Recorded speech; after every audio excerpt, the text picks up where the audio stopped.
A very good afternoon and a very warm welcome to this virtual webinar on social media and your US higher education aspirations, co-hosted by the U.S. Consulate General Chennai and Education USA Center at the US-India Educational Foundation Office, also in Chennai. We are honored to have Mr. Maulik Barkana, the Cultural Affairs Officer at the U.S. Consulate General Chennai, to moderate this session. And to present on this very important and relevant topic, we have with us Mr. Amitabh Kumar from Social Media Matters.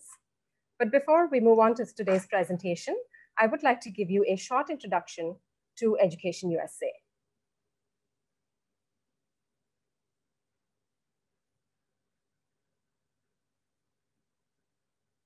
Education USA is a US Department of State network, and we come under the Bureau of Education and Cultural Affairs. Our mandate is to provide accurate, comprehensive, and current information on US higher education to international students from around the world. We are a global network of over 430 advising centers in more than 170 countries. In India, we have 8 Education USA centers, one in the city of Ahmedabad, in Bengaluru, Chennai, 2 centers in Hyderabad. We have a center in Kolkata, Mumbai, and New Delhi as well. I'd like to reiterate at this point that Education USA is your official source of information on US higher education. I'd also like to draw your attention to the fact that there are as many as 4,600 accredited institutions in the United States, offering programs ranging from associate's degree to bachelor's degree to a master's degree to a PhD program and postdoctoral programs. It's always important when you're thinking of applying to US universities that you should check the accreditation status of these universities. And to do that, you can visit the US Department of Education database, and the link for which I have shared here on the screen. I'm sure you'll also be very happy to note that in the year 2019-20, when the Open Doors data was released, we all learned that there were as many as 10 lakh international students from around the world studying in the United States. And out of this number, 1,93,000 were from India alone, pursuing a range of courses, like I said, from associate's degree all the way to a postdoctoral program. Hopefully, some of you will consider studying in the United States, given the fact that US offers a flexible curriculum, is very well known for cutting edge research. There is a type of institution that suits every student's budget, whether you're applying to a community college, a liberal arts and science college, or a private or a public university. So we do hope that you will all consider studying in the US as well. To help students, especially now in this pandemic period when you are unable to visit our Education USA Center in person, our offices are hosting daily 2 free sessions for students. We offer the basic orientation sessions in the afternoon on Mondays, Wednesdays, and Fridays from 3:30 p.m. to 4:30 p.m. And on Tuesdays, Thursdays, and Saturdays, we offer this session from 11:30 a.m. to 12:30 p.m. We also have extended office hours in the evenings, and we offer the Ask an Advisor session in the evenings. And this is Monday through Friday. We offer this session from 5 p.m. to 7 p.m. And on Saturdays, this session is hosted from 10 a.m. to 12 noon. There is the same link for you to join for both these sessions. It's shared here on the screen. Please make a note of it. And you can join us anytime for these sessions. There will be an Education USA advisor who will be available to speak to you and answer any queries you have on US higher education. So do make use of this opportunity and connect with our advisors.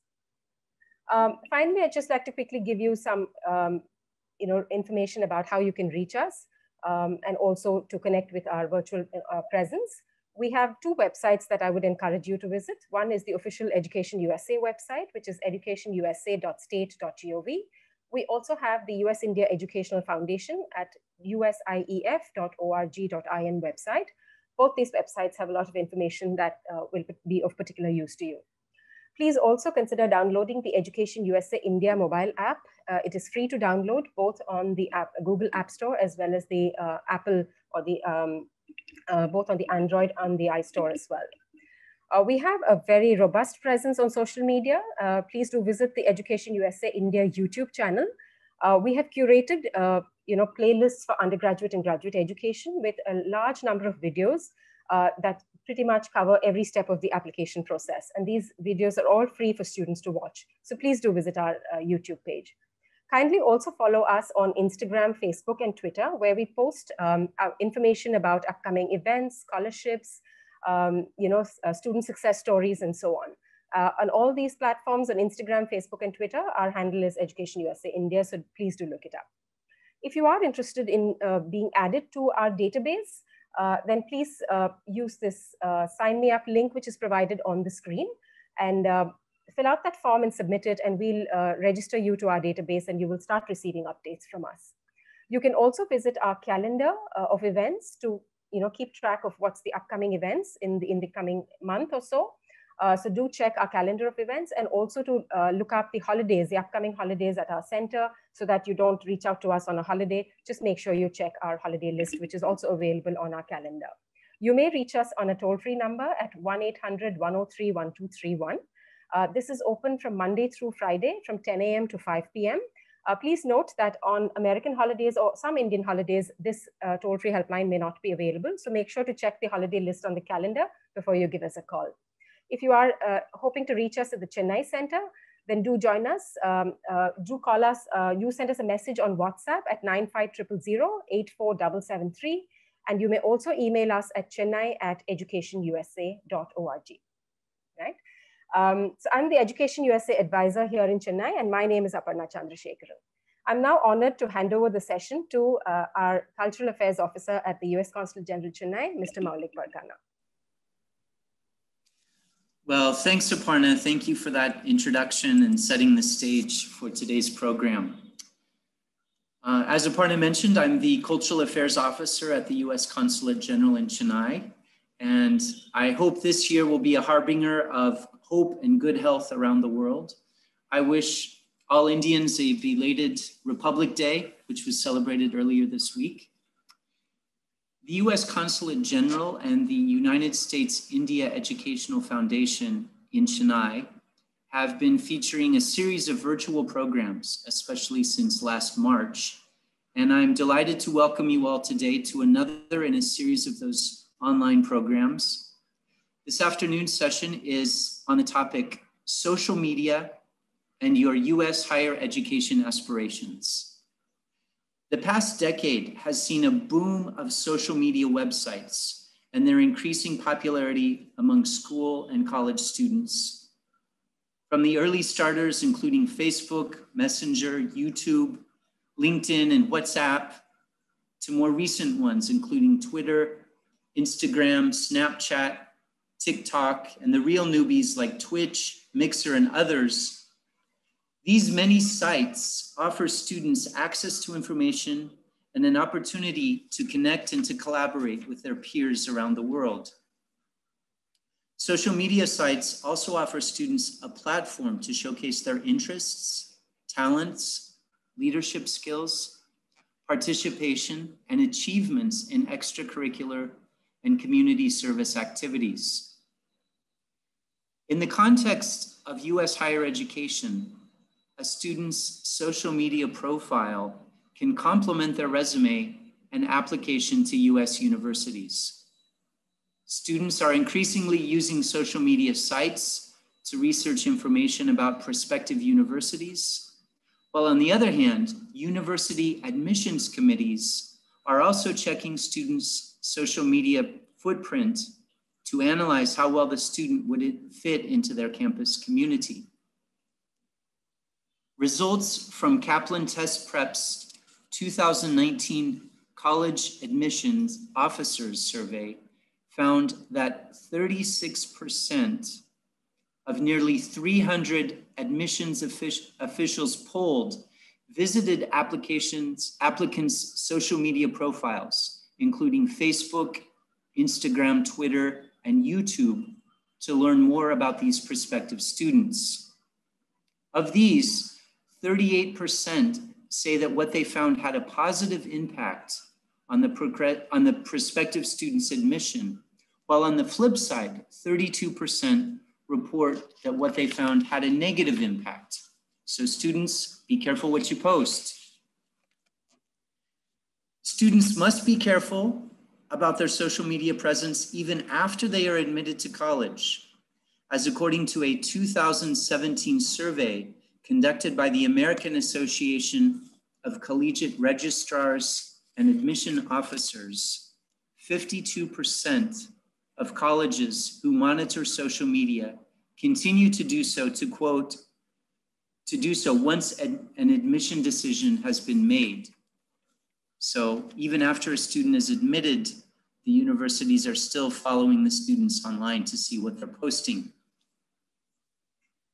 I am delighted today to have the chance to hear from Amitabh Kumar, who will share his insights into how your social media persona can play a role in your U.S. university application process and the impact your students, impact the success as a student in the United States. I'm especially interested in this topic because I'm somewhat of a late adapter of some social media.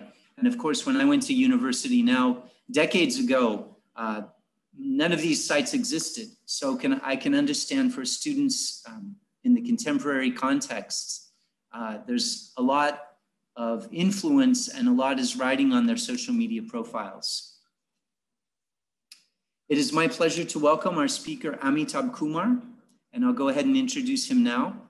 He's no stranger to us. In fact, I believe it was last October, we conducted a program on cybersecurity that featured Mr. Kumar. So we're delighted to welcome you back. Mr. Amitabh Kumar is the founder of Social Media Matters.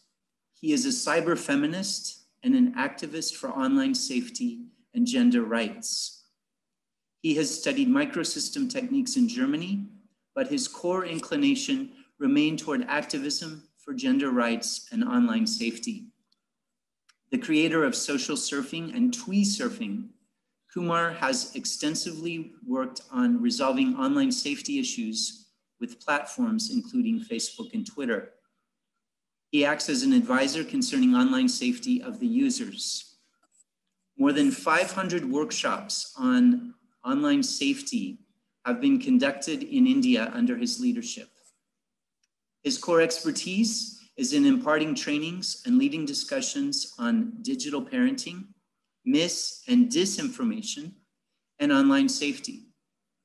Mr. Kumar is an alumnus of the 2016 U.S. Mission to India Education Program, Exchange Program on best practices in reducing gender-based violence. I believe that was one of our international visitor leadership programs.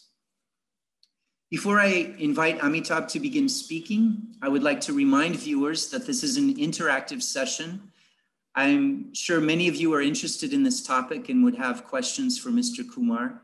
I invite you all to please type your questions into the question box for those who are joining on Zoom, and in the comments section if you are joining us on Facebook Live. And we will try to get to as many questions of those as we can toward the latter half of our program.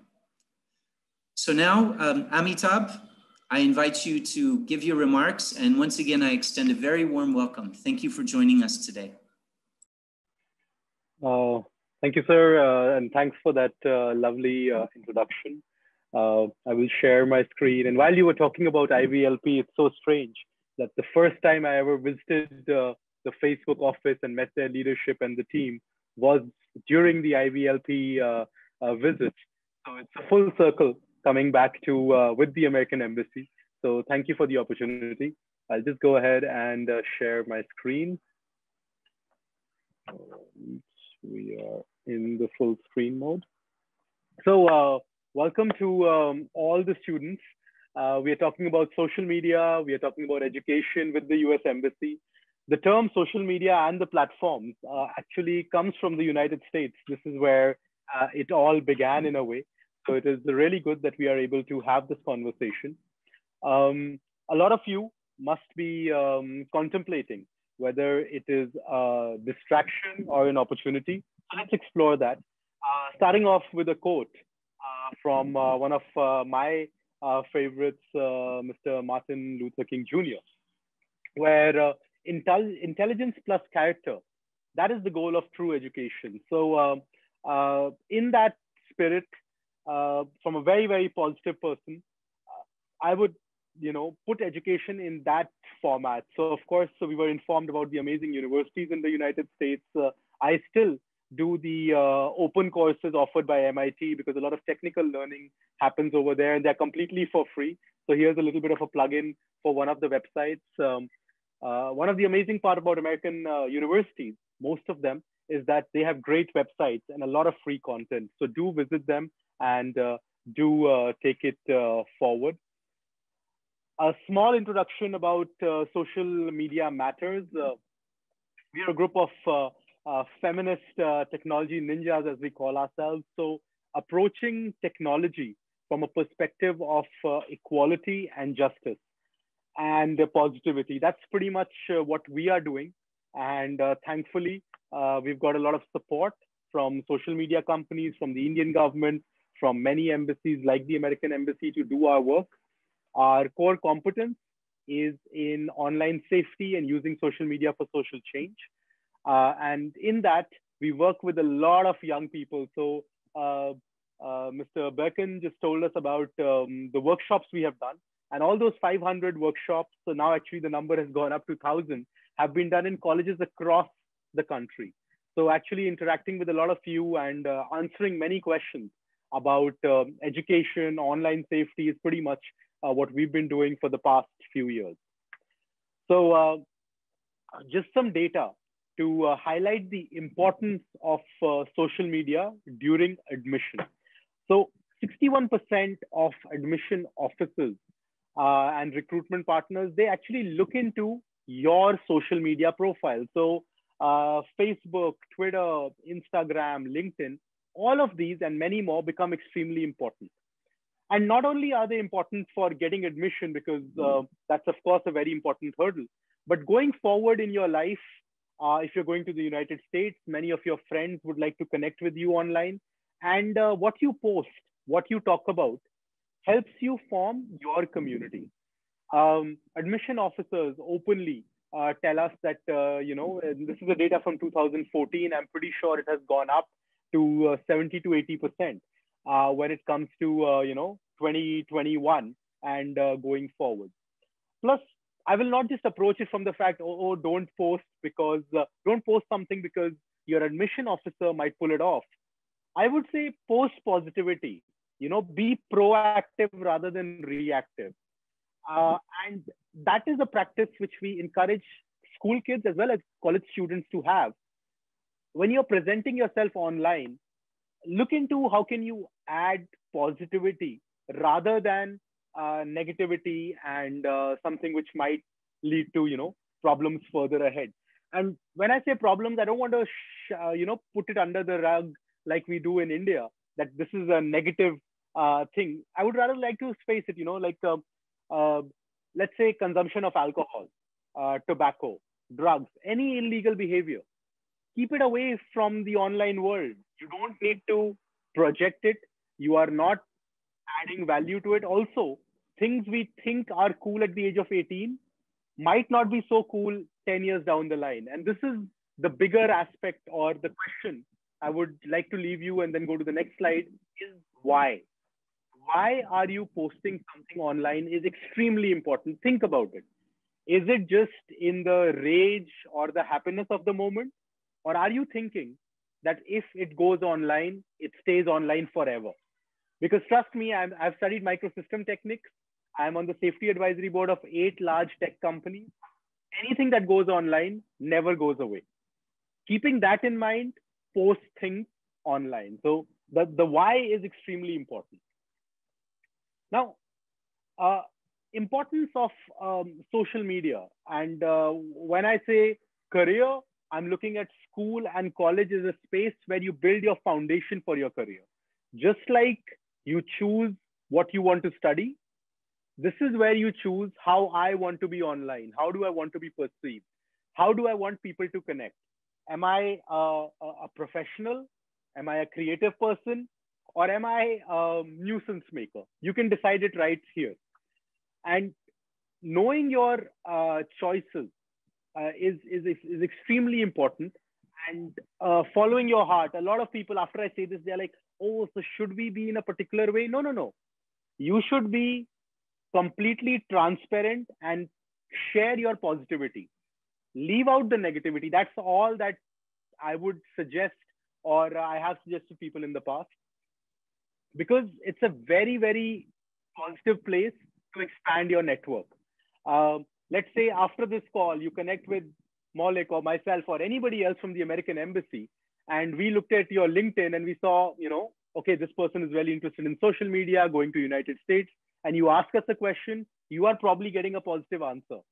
On the other side, if I saw somebody who's really negative, harsh, unprofessional, I might not be so, tending to reply to you. So this is how a good opportunity can be created out of social media, or a great opportunity can be lost. It depends on how do you plan it out today. Similarly, collaborative learning. Now, Aparna gave great examples of universities you can connect with.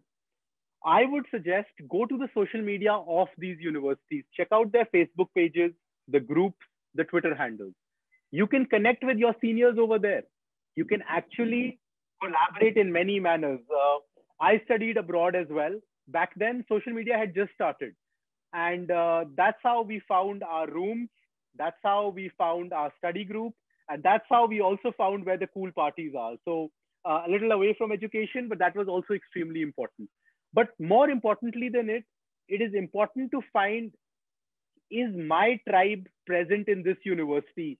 Are those people who play cricket, basketball, or read Stephen Hawking? Are these people present in this university, and how do I connect with them? Well, social media is your space. And when I'm saying learning over here, it is not just your co-studying groups. It's learning and growing as an individual. Even if it's Indian cooking groups, they are great to find on social media. In fact, San Francisco has a very, very active students Indian cooking group with people from across the globe. So highly, highly recommended. All right. And this is specific for the really studious ones. And later in my life, I turned a little more studious. I got into research, and I use Twitter a lot for research.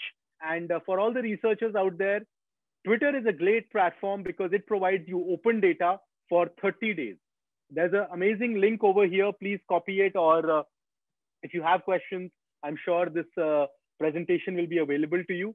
But you can research any topic. So if you wanted to study in the US and what the world is saying about it, or what somebody is saying about a particular university, well, here is some really good resources for researchers out there. Pretty simple to operate, and I'm really sure, and I hope many of you can use it. So even in your studies, for scientific research, sociological research, it's a really good tool. While I will deep dive into the various platforms, I would like to take a second over here and look into the aspects of online safety. Earlier, I said, you should be true, transparent, and present your positive self. All that holds true. But when it comes to online safety, you really should think about, what am I sharing? Am I sharing too much personal information, right? Am I sharing content which is absolutely inappropriate, right? I mean, which could also be about hate speech. Many a times, and I am no different than you, we see something and we react. We get really angry. We really have blood in our eyes because it is negative. But putting it on a public platform forever might be a choice which is not a smart one. So it's an old saying in India, our grandmothers used to say, think before you speak. Well, definitely think twice before you type. And that is where online safety begins from. Am I sharing my number, my house address, my ID number online? You'll say nobody does it. Well, at times I see people on Twitter fighting with Airtel and giving their mobile number as well as their address right then and there. So think about and have this filter. It is a public platform. There are great people. There is the Chennai U.S.Consulate handle, but there are people who will misuse your data as well. While you can follow the American president and the Indian Prime Minister, there are other people who are trying to misuse that data as well. So please make sure that whatever you share is something that can be in public domain and cannot be misused. Number two, and I'll go into details of them, nobody really goes and clicks on it, but every platform has a small gear which is called settings. After this, webinar, my only request to everybody is please explore it. I'm pretty sure even our colleagues at the American Embassy haven't seen the settings for a long time. Please just do me this one favor, go back and check it out. Companies spend a lot of money on it, but you can fine tune it. So, and I will show you the screenshots in the next aspect. And the third thing, which is very important for your parents and your younger brothers and sisters, please convey this message to them as well, that it is extremely important that you are aware of the safety settings on the various platforms. So that's a third given, and I'll take you forward to the platforms themselves. So Facebook, this is like the biggest social media platform out there. It comes out of Menlo Park, based in the beautiful, close to San Francisco, great office, but also a great platform to go beyond your family and friends. The groups on Facebook have really turned out to be crowdsourcing solutions, which basically means you can find the solution you're looking for. The examples I gave earlier, even if you're looking for a particular book in physics, which is not in your library, trust me, there is a Facebook group out there who can help you out. All your college seniors are present in some group or the other. So I would really encourage you to start using Facebook as a platform to crowdsource solutions. It is slower than other platforms, but it has maximum amount of users, so you can get a lot out of it. And these screenshots are basically of the online safety mechanisms that are present inside the platform, right? For example, your personal information. I know it is very, very basic, but at times it just helps you connect in a really beautiful manner. What others can see on your platform, on your profile, is something that you can also set on Facebook. And then on the other side are some groups and some pages, which I would highly recommend all of you to check out and maybe even join, because these are proactive pages which can really help you in your applications towards the United States, even getting the basic question and answers that, okay, where do I buy Indian groceries, or where can I play cricket, or in which cinema hall is Bollywood playing? Although in the times of Netflix, Bollywood is quite achievable even in the States now. Going further, Twitter. Now, why I'm highlighting these different platforms is because they have a different character altogether. While Facebook is for crowdsourcing solutions, Twitter is a space where you can connect to really, really good people. I've given the example of the U.S. President, the embassy in Chennai, our own Social Media Matters, and U.S. Education. There are many, many, many more platforms you can connect to. Also, education-wise, beyond research, all the great thinkers of our current times are pretty proactive on social media, especially on Twitter.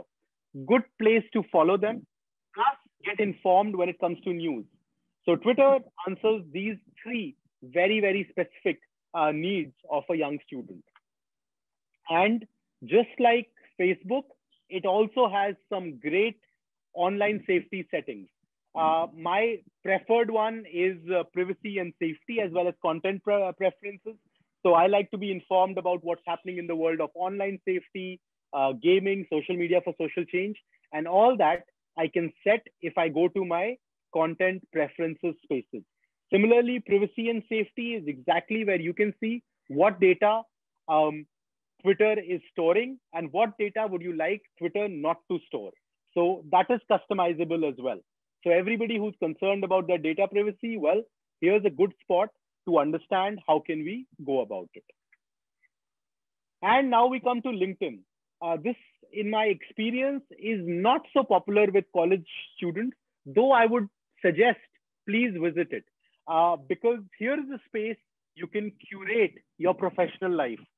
The small projects you do, the webinars you attend like this one, the presentations you have done, any achievement, here is a space you can curate all of them so that your future colleges can have a look at it and say, okay, this young person was serious about their education from the very early days.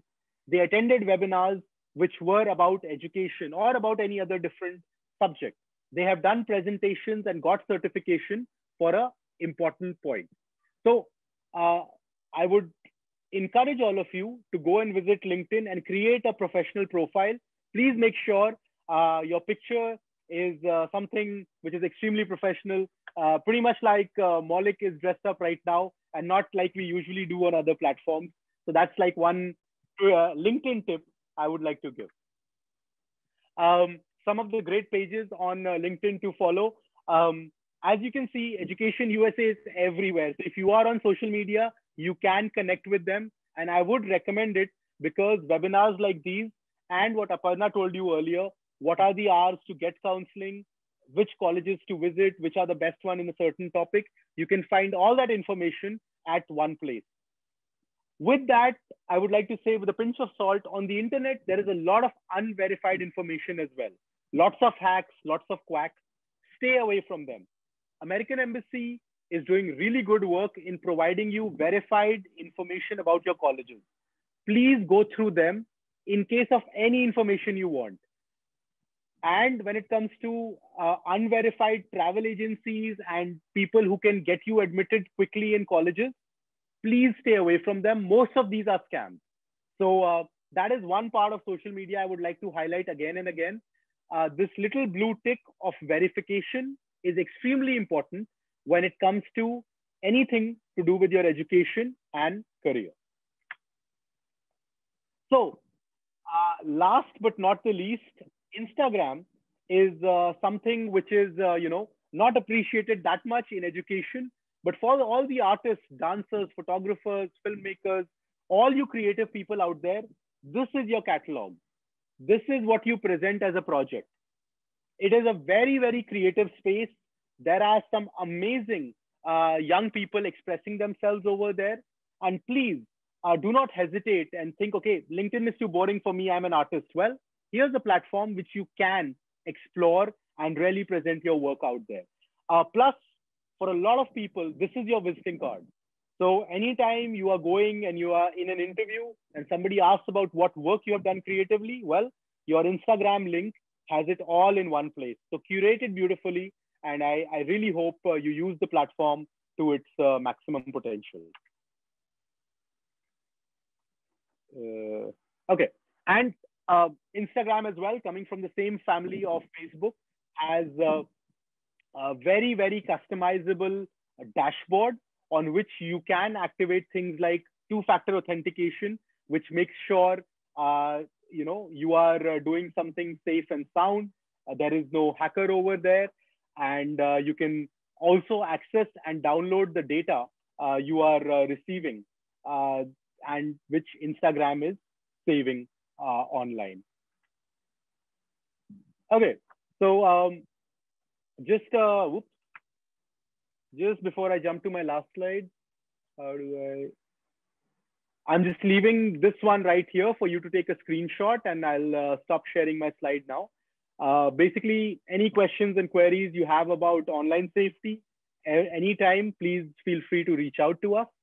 And I think that was my last slide. Yes. Perfect.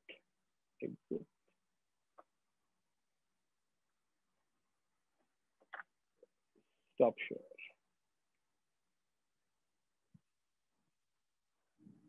All right. I think with that, my slide presentations are over.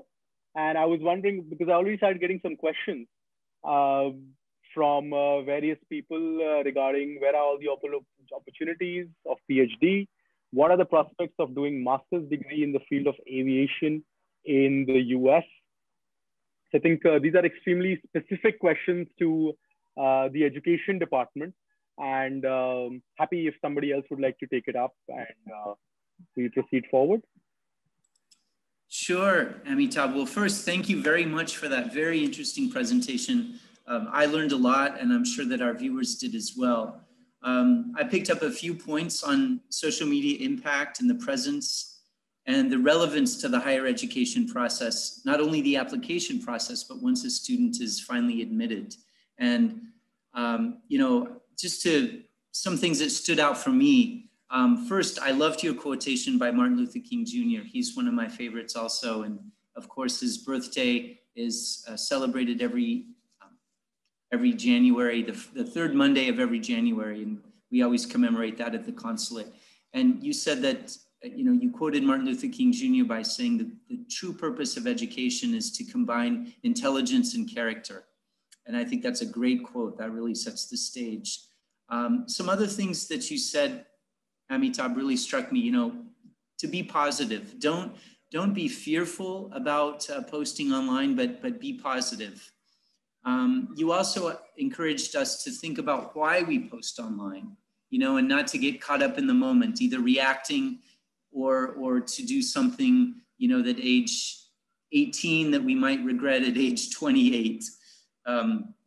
You talked about the importance of building a network, you know, and how online platforms, you mentioned LinkedIn and Instagram and others. And, you know, you said, you know, you encourage students to look at the social media of prospective universities and to see if their tribe is present on campus, you know, if they'll be part of an affiliation or peer group, if they were to go to that university.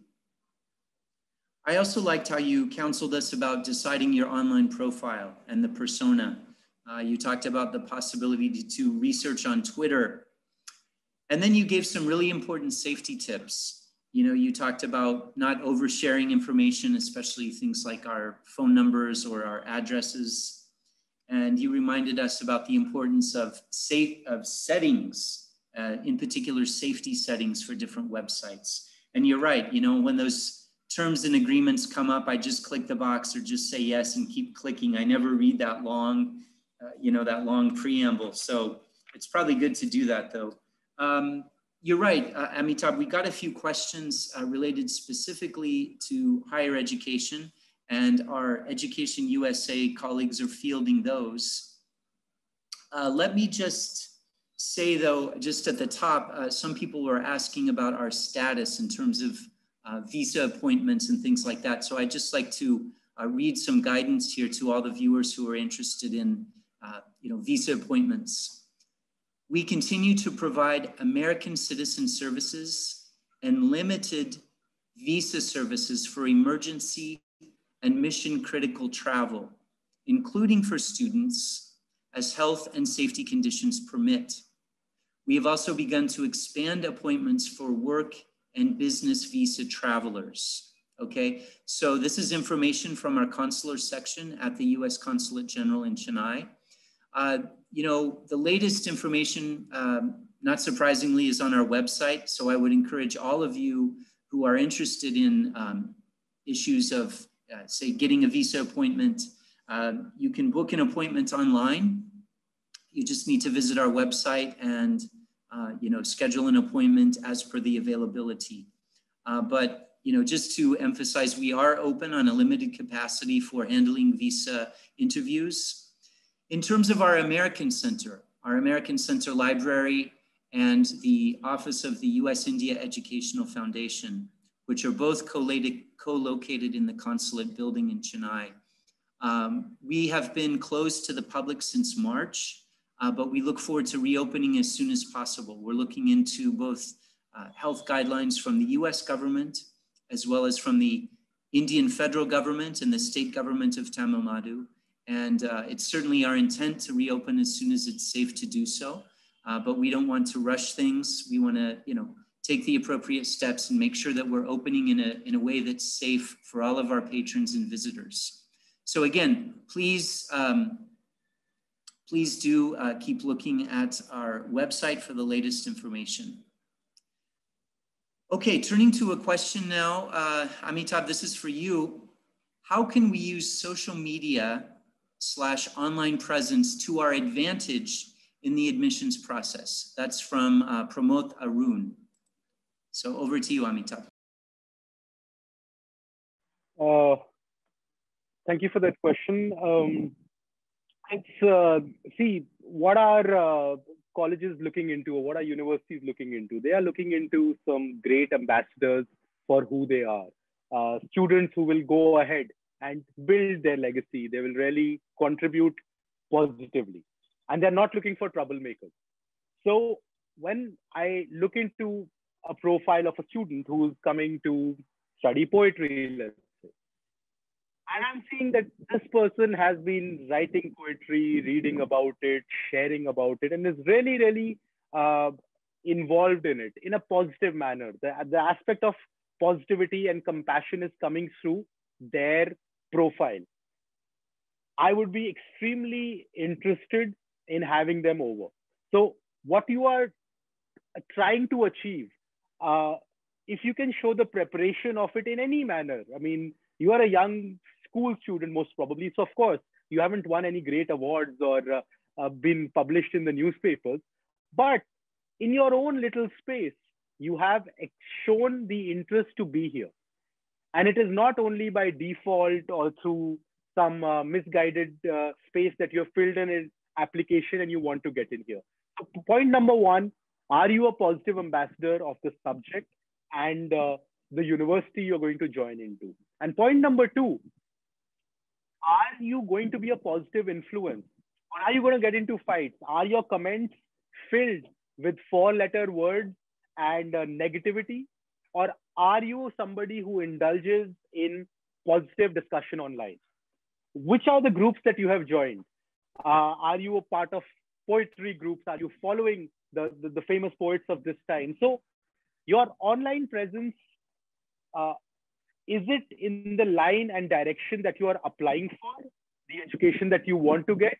Or is it completely misguided and you are all over the space? So this is why the aspect of why am I posting is so important. And it should add value. And this is not just for social media. This is a general statement you can have for life. If you're adding value, well and good. If you're not, it's okay not to indulge. You know, there are many a times I do not have an opinion about something. But just because all my friends are commenting, I'm kind of pushed to write something. When we grow older, we realize it's okay. It's okay to, shy away from difficult discussions.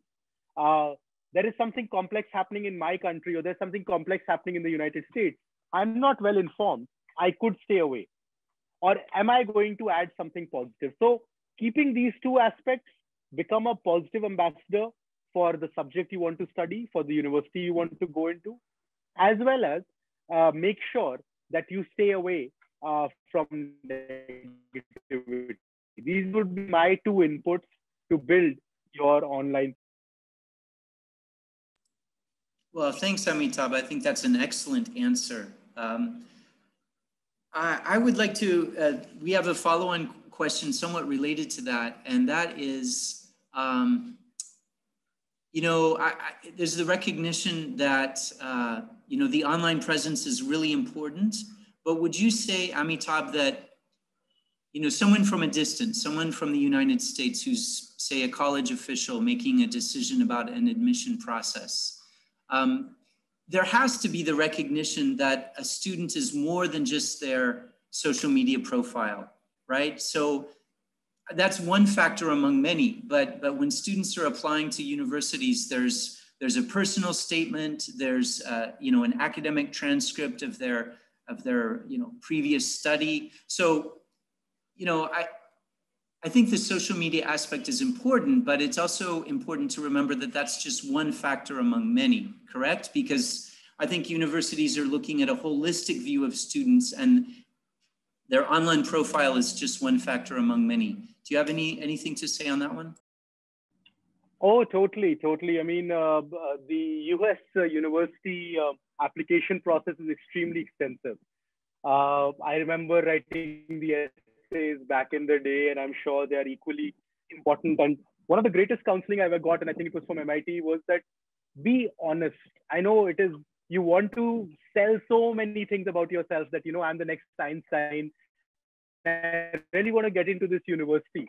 And it is an important part, but be honest. It's just a part of your personality. It is not your complete personality. Just like many other topics, your grades will matter in school. I think that is where it gets started, and they are far more important than what social media ever will be. your statement of purpose will matter, your recommendation letters will matter. Where social media will matter the most is in case you've done something illegal and put it online. So just shy away from that. And there should not be any red flags in your social media profiles, which most of the sensible young people don't have. But nonetheless, we should highlight it. But there are many aspects of your applications which are extremely important. And social media is just one of them. Okay, Amitabh. Here's an interesting question from Anand S.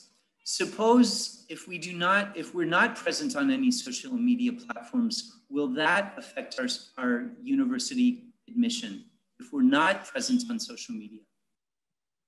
Anand, that's a very valid question. After listening to so much of social media, you would think, oh my God, I should be on all 5 platforms. I personally think in most of the cases, it probably would not, unless you are going to study digital media and modern media, right? So unless you are planning to study something in this line, it will probably not affect, but it might be a positive addition. Like they say, it's a cherry on top if your social media profile is positive. A student, for many reasons, could not be on social media, and it is completely fine and totally up to them. On the other side, if they are there and I was a recruiter, I would think, okay, they should have a positive profile. But if they are not there, that is completely fine. They have good grades. They have a great statement of purpose. They are really coming to study and is a positive addition. I don't think it will be a negative effect on your application. Just as a follow-on question, Amitabh, if a student does not have a profile, are there sites that you would recommend them for beginning? Like, say, what would be a good, first step? Would it be Facebook? Would it be LinkedIn? I know you said that site might be, maybe for graduates, but, what would you recommend if someone doesn't yet have an online presence? How can they start cultivating that? Yeah, I think those two, LinkedIn, because it's more of a professional network anyways, it's designed in that manner. Something that we need to understand that social media platforms, though all of them are clubbed together, they have very different purposes. So Facebook is just easier to understand because most of the humanity is on Facebook. So if you enter it, you can get a grasp of it very easily. Twitter and Instagram, just because of their speed, and like you talked about Twitch, they're just a little too fast. It takes time to get hold of them. So anybody starting off, the 2 platforms I can recommend for students is LinkedIn first, because it's a professional platform, and then Facebook, because a lot of people are there, and slowly expanding your time. On the other side, as a young person applying to universities, how much time do you have? And I would never recommend you spending more than half an hour or an hour of your day on social media, because there are lots of other great things as well, which as a young student, you can explore. And when it comes to applications, I would spend far more time on my essay and the actual application than curating my social media. This has to be as a byproduct, not my focus. My focus still has to be the application, the essay. So LinkedIn and Facebook is my recommendation. Great, thank you, Amitabh. We have another question from Toshit M. Do universities use any algorithms or programs to gauge the applicant's online presence? And if so, will they be scored on this aspect as well? Well, there is something called the reputation score, right? And this is basically used not by the university directly, but they hire external companies to look into it. So for universities that are getting, let's say, 100,000 applications, they are using an algorithm for the complete application, not just for social media, but a complete application to kind of filter in, okay, has the person checked in all these boxes? Having said that, the more important part beyond the algorithm is even after you get selected and you are at the university, your behavior online still has to be that positive and compassionate one. Because remember, you still have to spend 2 to 4 to 6 years, depending on what course you are doing in the university. And post the university is also a life. So social media is something that is going to stick with you for a very long time.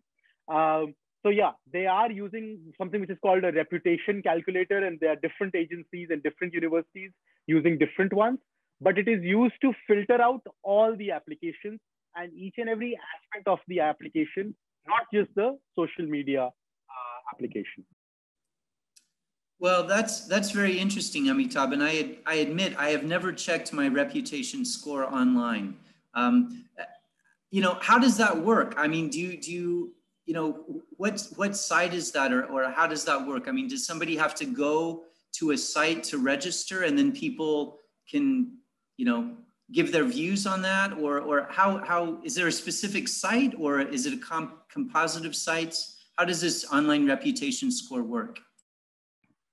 So it's a technology under development. It's more of a backend software that is used by people in the industry, and there is not an open site. What you can do, like I showed in my slide for Instagram, is you can download all the data that is present on a particular platform, and then through various technologies like photo DNA, video DNA, there is a way to kind of figure out, okay, how many times was this person acting inappropriately, which could be consumption of alcohol or smoking tobacco as a youngster and things. And the software, artificial intelligence, has reached a level where it can very quickly find that out. So it is not done manually, like we would presume our parents look into our search history. It is done through AI. And while most of the big universities are actually, you know, going through hundreds of thousands of applications, they pretty much, if there are any red flags, then sadly you just get caught in it and your application goes under.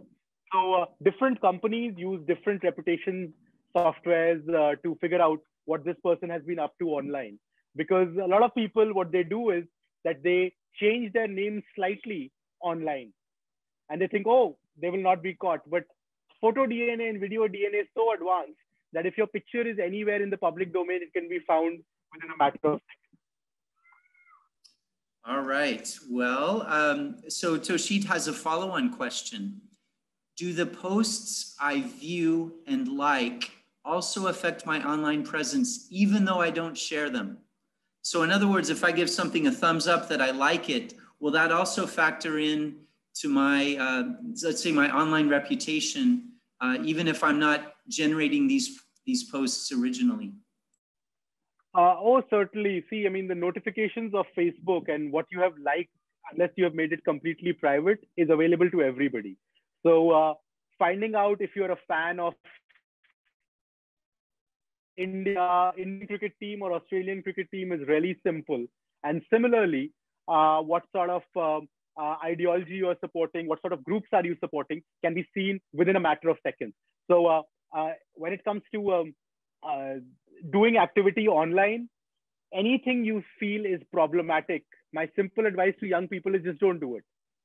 Digital forensics, tracing of digital footsteps is extremely easy. It is far more easier than anything done offline. So trying to be smart online, there is always a smarter person out there. And for somebody who studied technology, it is just that all of this works on documentation. All our digital lives are getting stored somewhere. That is how it pretty much works. So if there is something I would not like to be recorded, I would probably not say it on this Zoom call at all. So that's the approach we need to have. And it is as simple as that. Anything done online is there to stay forever. I mean, your grandkids and their great grandkids will also see it. So please make sure that do not do anything that you would not do offline in public. Don't do it online as well, because all of the online life is public. And this is complex for young people to understand, right? Right now I'm sitting with my screen and I can only see one person. But there are actually 26 more people on this call, and God knows how many more people on Facebook watching me. So my behavior is being viewed by a lot of people, but in physicality, I'm just alone with my screen. So this aspect has to be understood, which I think millennials and Gen Z are far better than we were when it comes to technology. So yeah, that would be my input.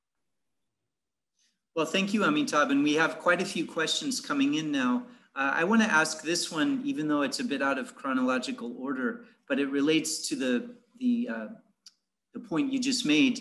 This is a question from Anahita, who asks, is there a way to completely erase a person's digital footprint?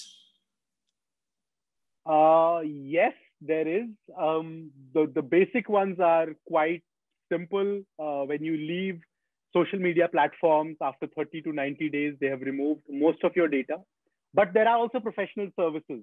There is a big debate in the EU right now about the right to be forgotten by Google, where it should be a very, very simple click. As of now, these one clicks don't exist, but there are companies who do it professionally. Depending upon how much data there is, it costs at a different level. The social media platforms, the easiest thing is once you delete your profile, though a little bit of data is stored in their servers, you cannot be searched proactively. So if you had a Twitter account which was extremely, not social, I would suggest removing it forever is a very, very good tip that I can give. And then it remains, then you cannot search it after 30 days. But the Google cache is such that if it was stored by somebody else, it might pop out again. So there are professional services, and then there are services offered by every platform and email service provider where the account can be deactivated. It's not true deletion of data, but the data becomes extremely difficult to find. Okay, I have a follow-on question about national privacy laws. I think obviously the very nature of the internet is that it's worldwide, right? The World Wide Web, WWW. You know, it's anyone who has access to the internet anywhere around the world is part of this digital community. So how does that work then if different countries have different laws related to online privacy? You know, without mentioning specific countries, I know that, you know, some countries have, you know, stricter laws about, you know, online privacy or tracking individuals' behavior. And I'm just wondering how that's reconciled with the global nature of the web. Super complex. And because I work in trust and safety for the last 7 years, but still I'll say it's super complex. There are 2 or 3 important aspects to be thought over here. Number one, where is the user based? So physically, I'm sitting in a particular country. I'm always in some jurisdiction or the other, always. Number two, where is the server placed? That is also always in a physical jurisdiction of some country or the other. And then comes part number 3, what was the action? This changes everything. So depending upon the action which has been committed and the 2 jurisdictions where the user was and the server was, there are various laws which work. There are some universal laws that actually every country has agreed upon.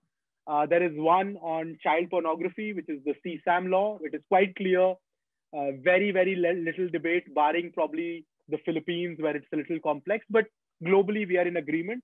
Similarly, when it comes to terrorism, there is mostly a global agreement, barring the countries where there is, a problem in the regime. When it comes to India, it is extremely interesting that this question comes in because a very, very interesting bill called the Personal Data Protection Bill, which is the PDP bill, is actually in debate in our parliament right now. And whenever we have the next session, there are implications that it might be tabled and things will change. But unless that happens, it is anybody's guess. My only 2 inputs for that: India has 16 cybercrime cells in different states, which are very, very good. I mean, the Kerala Cyber Dome is considered one of the best ones when it comes to working against child pornography. And the other ones are also getting better every day. And though cybercrime is quite prevalent across the globe, it is becoming difficult every day to commit these crimes and get away with. So in case something goes wrong financially, the banks are very well equipped to kind of save your money and transfer it back. And also, if there are any criminal acts, I think the cybercrime cell, and I can share the link of all of them, we have it on our info center, is something that I would highly recommend people to use over here. So yeah, cyber law is difficult, but you're always physically and virtually in some jurisdiction.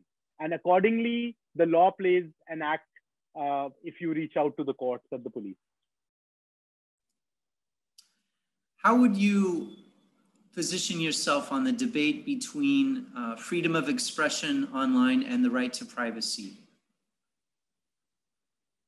Oh, I think it's amazing that we discuss it on a chat with the American Embassy, because freedom of expression is right up there in the US, and it's a little different in other countries. In India, it is a little different than the way it is in the United States. Firstly, this comment is not like 100 or a 0 comment. There is always that 5% shades of gray, depending upon who's saying and what they are saying. And if it is leading to any sort of harm in the real world or even in the online world right now, then it is something to be looked upon. So there is complete freedom of expression, I personally think, as far as it is not hurting somebody else. So I'm allowed to say whatever I want under the sun, as far as it does not hurt somebody. And now this is where the 5% happens. Am I hurting somebody's sentiments? Well, just by being present on this planet in a certain manner, I could be hurting somebody's sentiments, but that is like too overstretched. But when I'm directly hurting somebody or I'm aiming at hurting somebody, I think that is where freedom of expression needs to be curbed. It is not an absolute value. There are a lot of leaders in the world whose freedoms at various times have been curbed online as well as offline. Even in history, we had some books which were banned. I studied in Germany, so there were some great examples over there. But yeah, my take is it is not absolute, and it should not lead to any harm to anybody. Sentiments maybe can be hurt, but physical hurt is something that we should definitely shy away from. And this is where positivity and compassion and Mr. Dalai Lama is a good person to follow over here.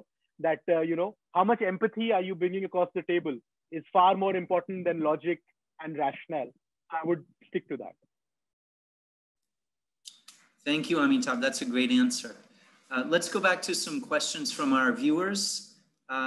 Here's one for you. When connecting with others on social media, is there any way to authenticate that it is not a bot, but a person that we are connecting with?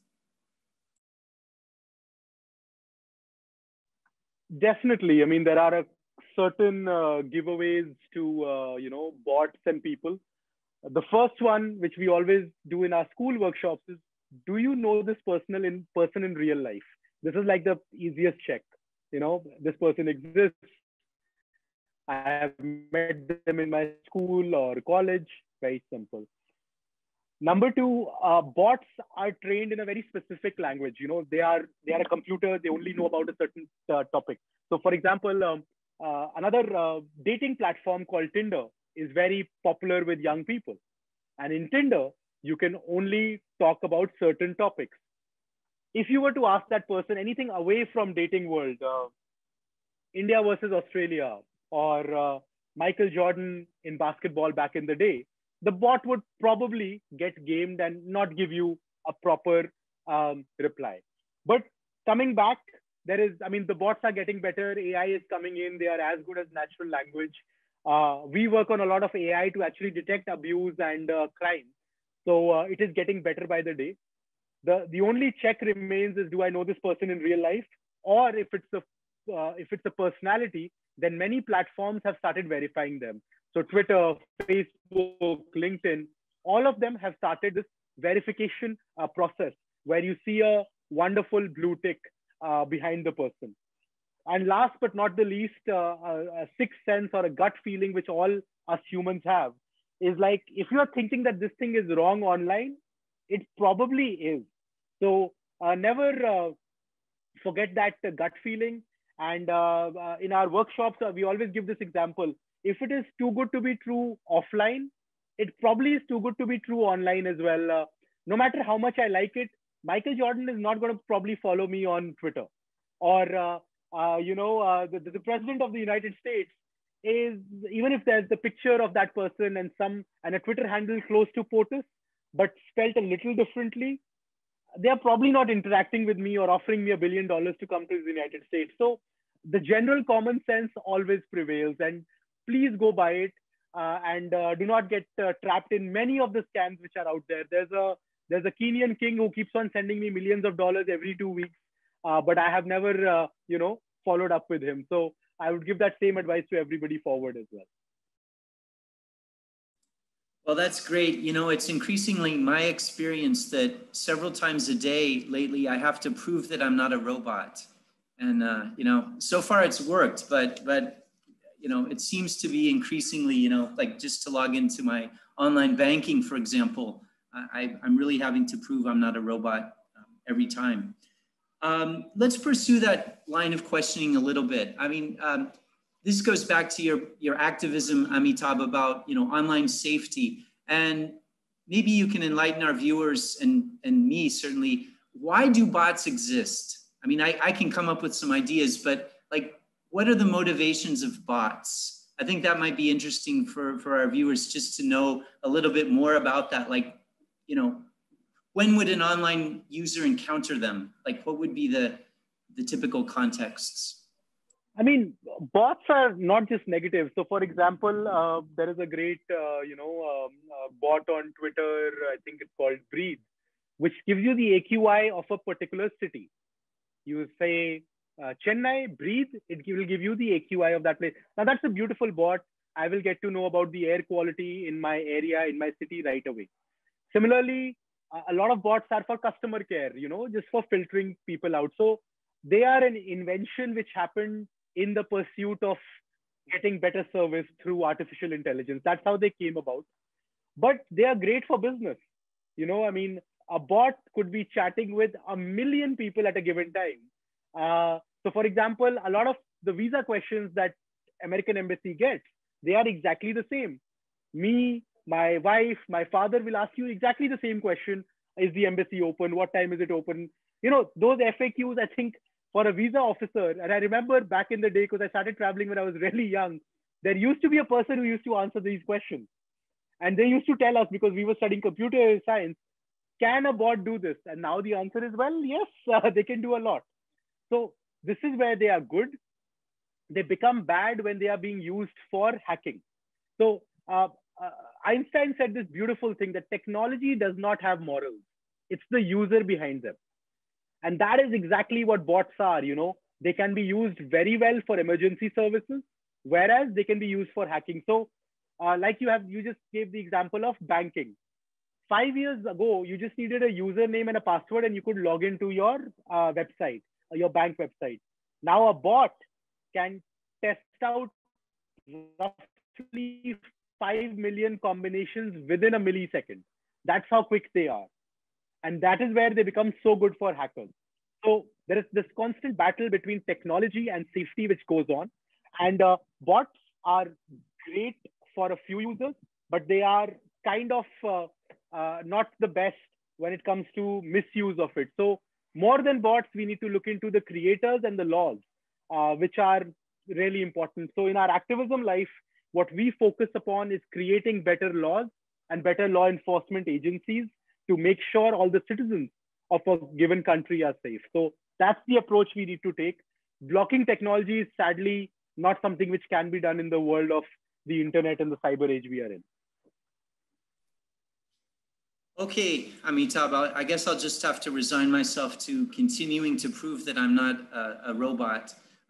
But it's good to know you pointed out that bots can also be positive, because in my mind, I was just thinking bots are negative. So thanks for expanding my view of bots. We have quite a few more questions. We have about 20 minutes left. Here's a question. Can we cold call or cold message company executives with requests for internship opportunities via social media? You can. Yes, of course. How productive you will be depends on the size of the company. So if you reached out to a small company, a startup, 5, 6 people, sure, why not? The CEO will look into the internship applications. But let's say you wrote to Tim Cook, the guy from Apple, or you wrote to a Jack Dorsey, the person who created Twitter. I really don't think they have the time to look into internship applications. What I would do is go to their site, look into their internship forms, because big companies really have a robust HR program. They create a Google internship is as beautiful as getting a job at a big company. It's a beautiful process. Apply for it. So instead of telling Larry Page that, oh, hire me, I would write a wonderful application and maybe ping Google on Twitter, which is the Google company handle, saying, I've applied for an internship. It would be great to hear from you. So on the other hand, there are about 10,000 students at this given moment who are doing exactly the same thing. So I would suggest write a good internship application than just a ping on Twitter. You would have to make it far more interesting. But that's not a confirmed way of going about it. With big companies, at least with the social media companies I work with, I would clearly tell you, fill in their application form, and they have a great HR program, which will make sure if you're worthy of that internship, you will get it. Great, thank you for that guidance, Amitabh. Here's a question from Kamala. If I suspect that any of my social media accounts have been hacked, should I file a cyber complaint or just delete the account? I think both are a robust way of going it. More than deleting the account, most of the bigger social media platforms, they have a tab now where you can say my account has been hacked, because hacking of social media or mail accounts is normal or happens once in a while, and you can always inform the platform as well. So number one, I would inform the platform or the email service provider. Number two, depending upon the damage. So if it was just hacked and never used, nothing happened, probably informing the platform, deactivating the account is a good idea. But if there was some comments posted or something was done which was damaging to you or somebody else, I would definitely submit a first information report in my local police station. A format of that is available on the Social Media Matters website. It is a generic format. You can download it and fill the details in and present it. Why I would do that is, in case it was something criminal, then at least I have informed the police that this was not me. This was done by somebody else. And I have informed the platform as well. So that would be a good process to go about it. Third, reality from the ground. The legal process, even in a cyber case, is just as any other legal process. It is long, takes a lot of time. So be aware of that as well when you're going through it. Consult a lawyer before you take any legal steps. Well, thanks again, Amitabh. You have a lot of good advice for us. Here's another question from Jerix and Daniel. What if a kid posted something inappropriate when he was 18 and regrets it, has a change of life, wants to do well in life? Will he still be penalized for what he posted years ago? He should not be. And also 18 is not a kid anywhere in the world. You are an adult in most of the countries, including India and the US for sure. But on the other, he should not be. So that is my personal opinion. But knowing things at scale, understanding how universities, job applications, visa applications work, I would suggest get it removed. You can get it removed. There is nothing online which you cannot get deleted. Either requesting the platform or sending them a legal notice, you can get it removed. So if it is something that you think is damaging to the extent that you will be penalized, I would suggest please get it removed. If you want specific guidance, I had given my email earlier in the slide. Send it to us. We'll send you the exact step. So being proactive about it is far better than always being worried, oh my God, there is this one post on one website and it could go wrong. Also, everybody who turns 18, you are an adult. You are as liable to any problem as two of the bearded men on this call. So please be very, very serious about it.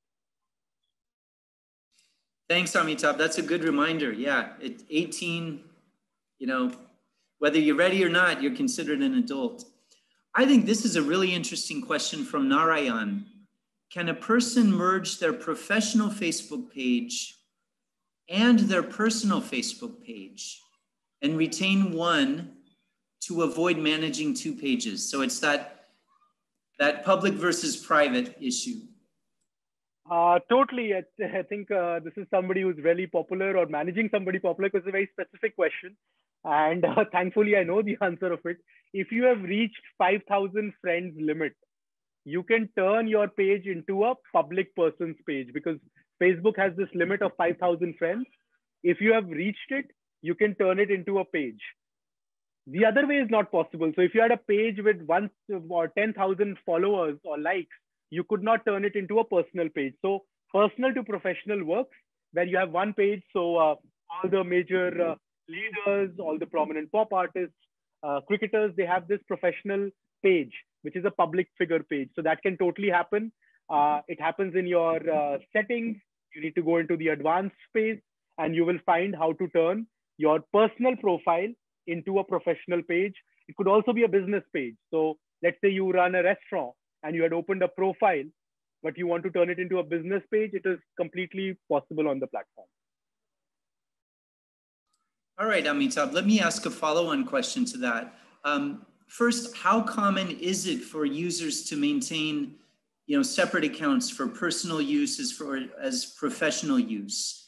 And would you recommend that as a general practice for our audience or for anybody? Would you recommend sort of trying to keep a division between, say a Facebook account for personal use for your friends and family, and then say another account for your professional persona online? How do you see that issue? So I would not create two profiles, though many people have multiple profiles, but actually it's not allowed by the account. What I would do is I'll have my personal profile. I'll put the privacy settings high, where I only communicate with friends and family. And I will have a professional page or a group where then I can talk to the public. So it depends upon the profession I am in. If I'm an activist, I'm a singer, I'm a politician, it is always good to have a professional page, which is public facing, where you're talking about your work, you're talking about, things which are good for the public realm. But if I'm sharing pictures of my 5 dogs, probably the world is not interested, and only my family is interested in it. So I would do my personal page. So for example, my Instagram is completely personal, because I don't think those pictures are worthy of my work, or people in that place are not interested. But my LinkedIn, Facebook, and Twitter only focus on the work I do, which is my online safety life or something like this.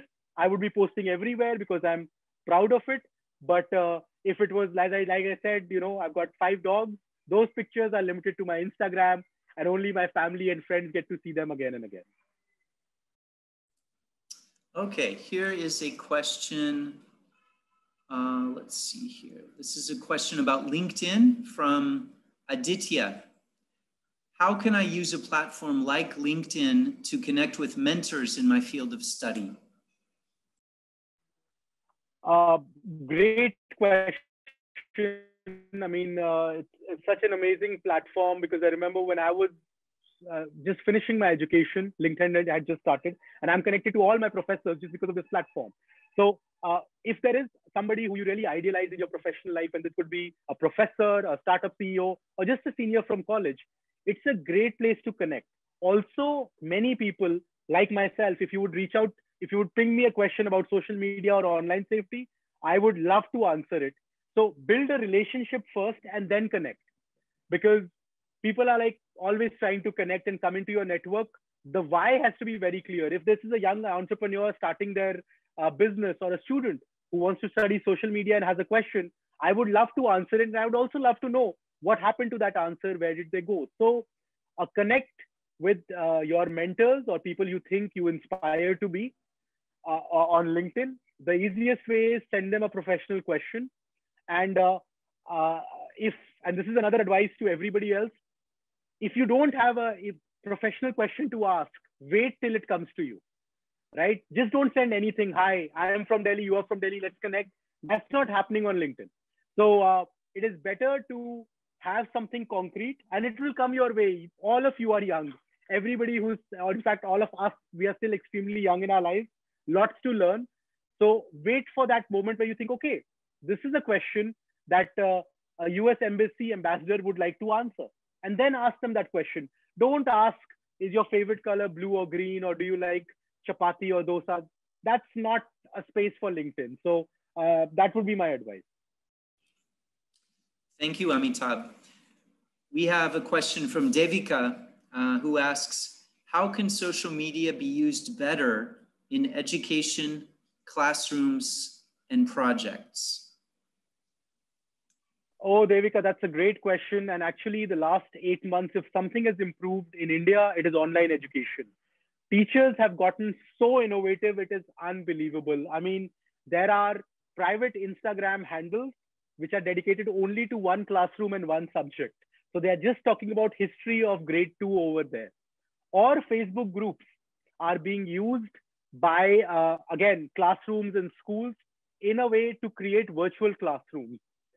Plus, a place like LinkedIn is always good to connect with, your teachers and professors.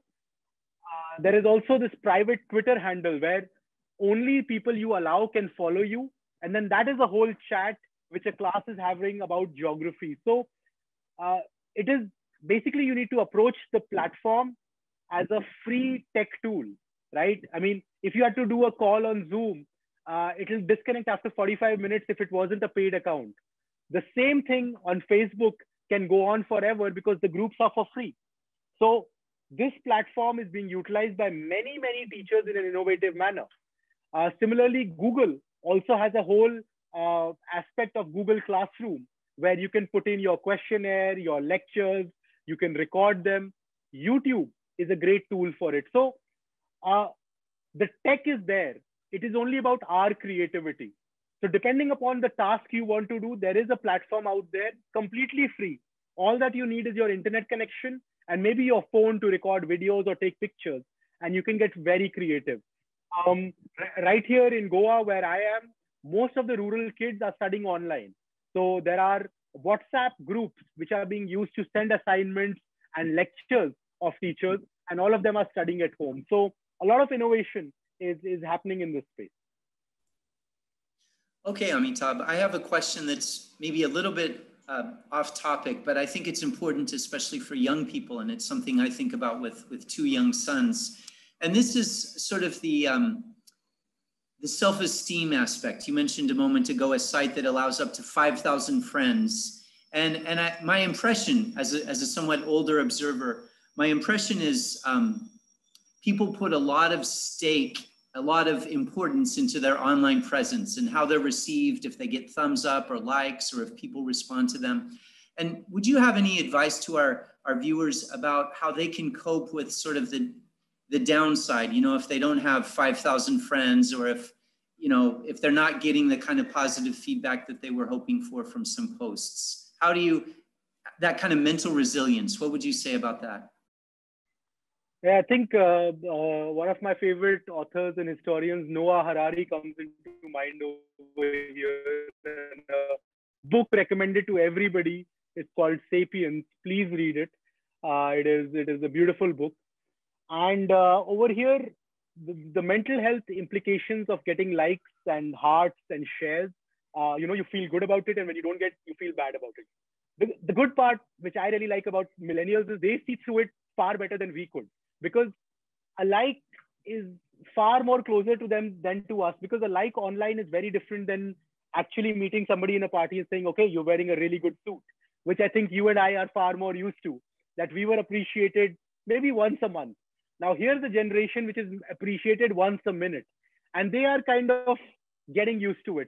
Also, there have always been popular kids in school, in life, and don't take it too seriously. And thankfully, young people don't take it too seriously. The extreme cases we hear are in minority.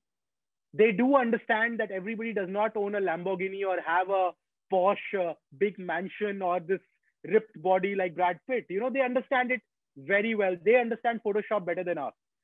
My only, what I would like to express far more to them is search for your tribe, which as per Noah Harari are only 15 people. They stick with you for life. And there is no 16th person. So that's like a good part. And being popular with 5,000 friends is definitely good for a while. It is not sustainable. So even in social media, things go up, things go down. The same people who are loved today can be hated tomorrow. So popularity is not going to go away. It was different when we were in college or school. It is different now. And I'm sure when the people listening will be speaking on webinars like this, it will be completely different in the future. So look at the positive side of social media, which is that, even in COVID lockdown, we can reach out to you, and don't let it affect your mental health. The way to do that is, this is a pro tip, don't indulge in it more than an hour. There are other beautiful things in your life, do those as well, and let this be a part of your life, not your life completely. Excellent advice. I'll pass on those pointers to my sons. Okay, here's a question somewhat related. How about bullying? If someone is being bullied online, what would you recommend? What can they do?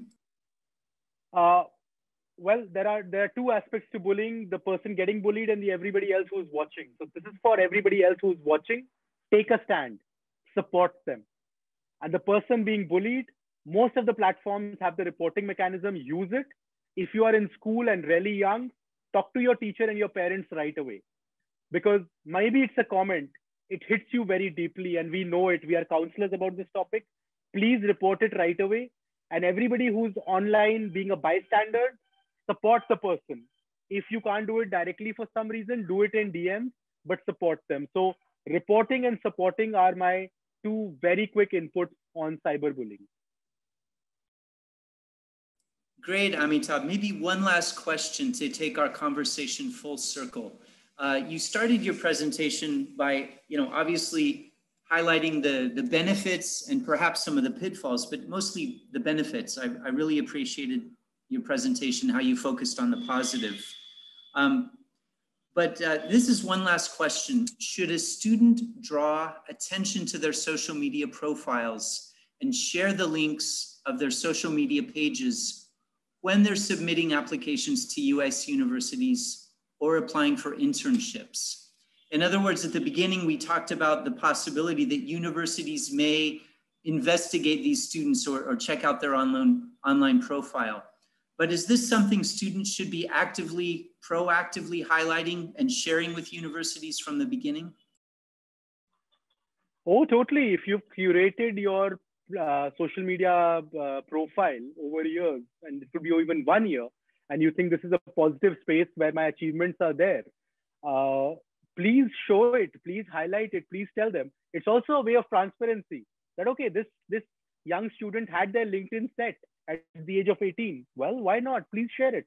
And if you're proud of it, you think it's a part of you, it's a part of your identity, which it is for many young people, please share it so that the person looking at your application knows this person is tech savvy, they have put their mind to it, and it's a part of who they are. So I would definitely put it forward. Very good. Well, we just have a few minutes here and we'll go ahead and wrap up. I would like to thank my colleague from the U.S.-India Educational Foundation, Aparna Chandrasekhar, for her presentation at the top on higher education opportunities. And a reminder that although the consulate offices of the United States India Educational Foundation and our American Center, although we remain physically closed, we have a big online presence that's continued. And toward the end, we'll put those websites and handles up again so you can note those. I also want to thank my colleagues in our Strategic Content Coordination Unit, Gokul, TGV, Mogador, Shanti, thank you so much for your work behind the scenes and making all these programs a success. I really appreciate it, and you keep us flowing smoothly. Everything's happening in a good way. And finally, I really want to thank you, Amitabh Kumar, for your time today, for sharing your expertise and your experience. I think you gave some excellent advice. I certainly learned a lot. And I hope that all the students and everyone who is tuning in also learned a lot. I would just encourage people to know more about our upcoming events. Continue to follow us on social media, both our consulate social media handles, as well as those of the Education USA Advising Center and the United States India Educational Foundation. Amitabh, maybe I'll turn it over to you one last time. Do you have any concluding thoughts before we sign off? Oh, totally. US is a great country to study in. I've visited a couple of times. So best of luck for everybody applying. And just one advice on application, which my principal gave me in school, that, keep on applying. Don't get disheartened if you weren't chosen. It's all right. It's a good process. We are very hard on you as Indian culture, but trust me, be honest, be transparent, and you will find exactly the program you are looking for. And great people at the US Education and the embassy are there to guide you. So best of luck to everybody applying. Okay, we'll go ahead and stop there. I once again thank my colleagues here in Chennai. Aparna, thank you. And Amitabh, thank you very much. Thanks again for sharing this expertise with all of us, and enjoy your evening in Goa. It looks like a beautiful background there. So thanks again, everybody. We'll sign off for now and hope to see you again soon on another virtual program. Good night, everybody.